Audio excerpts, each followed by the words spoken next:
Bonjour et bienvenue sur Aquitélé. Nous sommes ici à Saint-Seurin-sur-Lille. Nous sommes accueillis par la maire. Oui. Alors, madame la maire, il va se passer plein de choses pour l'année qui arrive. Alors, pour l'année qui arrive, je suis ravie que le président de la Cali l'a annoncé pour ses vœux, la réouverture de la piscine municipale, donc, qui sera prévue pour le 19 avril. Alors, la Cali a fait tous les travaux nécessaires pour cette réouverture et le fonctionnement, ça est à la charge de la collectivité. Mais je suis ravie parce qu'il y a énormément d'écoles, même des collèges, de la Charente, de la Dordogne, qui viennent à Saint-Seurin-sur-Lise à cette piscine ouverte. Voilà. De nouveaux jeunes qui vont être ici. Voilà, tout à fait. Et une extension sûrement le soir pour que les familles puissent venir profiter de cette piscine qui est rénovée. Donc je suis vraiment ravie, parce que notre population, même les alentours, me sollicite constamment. Et là, la réouverture prévue pour le 19 avril, comme a annoncé Philippe Buisson, va satisfaire toutes les populations. Voilà. Alors, ceux qui n'habitent pas à votre commune paieront plus cher. Ceux qui n'habitent pas notre commune paieront, il a annoncé le coût de la prestation à 5,10 €. Mais c'est correct et ils peuvent profiter donc de cette grande piscine, des toboggans, de l'extérieur aussi, parce qu'il y a tous les transats qu'il faut pour prendre le soleil. Et sincèrement, c'était en manque. On était en manque. Voilà.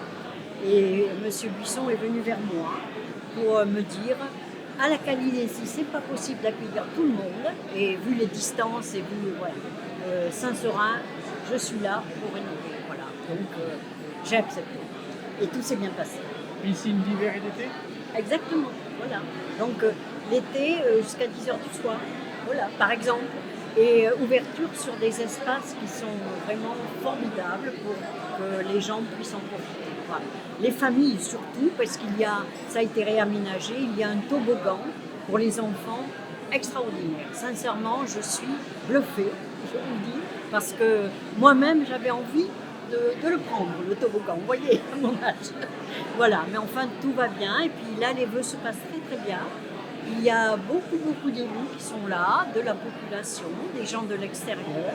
Il y a monsieur le sous-préfet, donc je suis ravie de l'accueillir à Saint-Seurin, le maire de Saint-Émilion, qui est aussi président de sa communauté d'agglomération. Et en fait, énormément de VP qui étaient présents sur scène à mes côtés. Voilà. Merci beaucoup. Merci. Monsieur le Président, beaucoup de choses annoncées, énormément. Si on doit en retenir 3, ça serait quoi? Si on doit en retenir 3, ce serait d'abord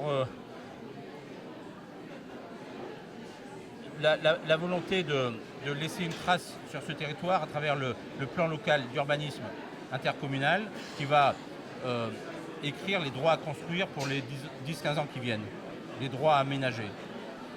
Et avec un insert, c'est qu'on ne pourra construire sur le territoire du Libournais, de la Cali, que si on améliore l'accès à l'eau potable.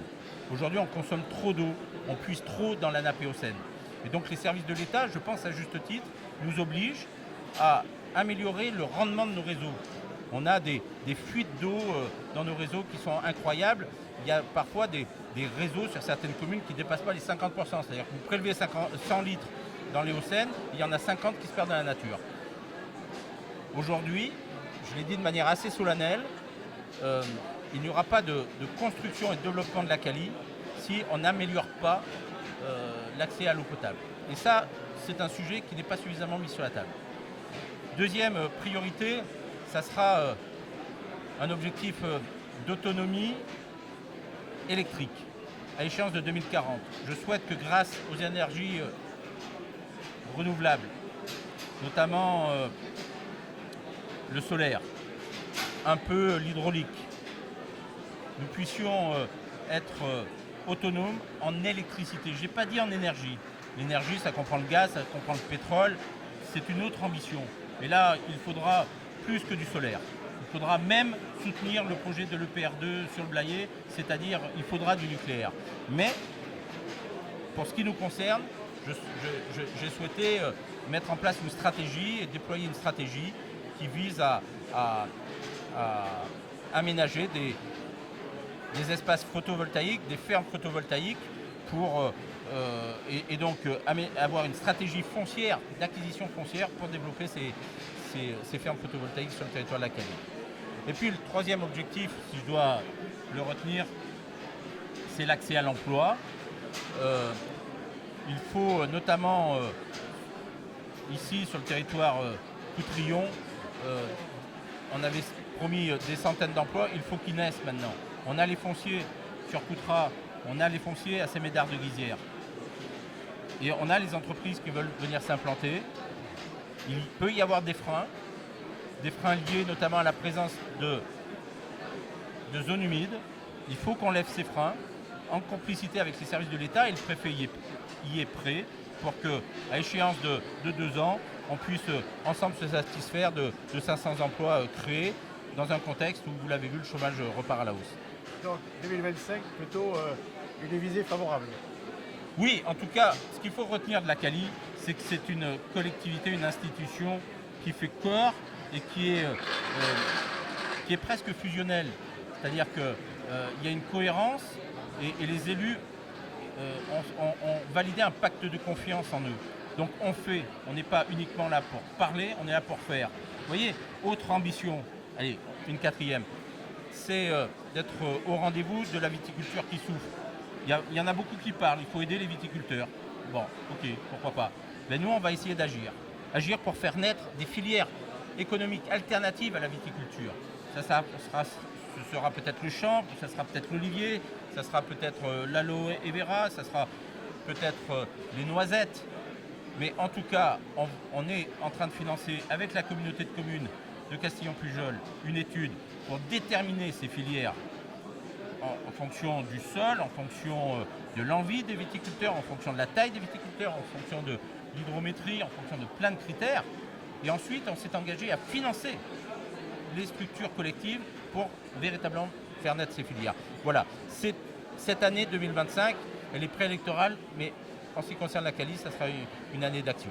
Alors, monsieur le maire, là, le président Buisson a parlé de votre commune pour l'installation de photovoltaïque. Qu'est-ce qu'il en est? Il était prévu sur notre commune l'installation d'un parc photovoltaïque qui alimenterait 20 000 personnes, donc à peu près le 5e de la Cali. Donc on en est au stade du permis de construire accepté, mais on a encore des problèmes au niveau écologique pour des compensations de zones humides qui sont détériorées. Donc, et ça sera opérationnel quand? On espère que ce sera opérationnel avant que les premiers panneaux soient installés en 2026. Et donc ça c'est important d'avoir ça sur votre commune. On a des ressources non négligeables qui sont issues de ce projet. On a environ 1/5 des impôts, des taxes, des impôts de la commune. Ça correspond aux retombées financières pour la commune. Voilà, donc on était ici à Saint-Cyrin-sur-l'Île pour les vœux de la Cali. Moi je vous souhaite une excellente soirée et à très bientôt sur Aquitélé.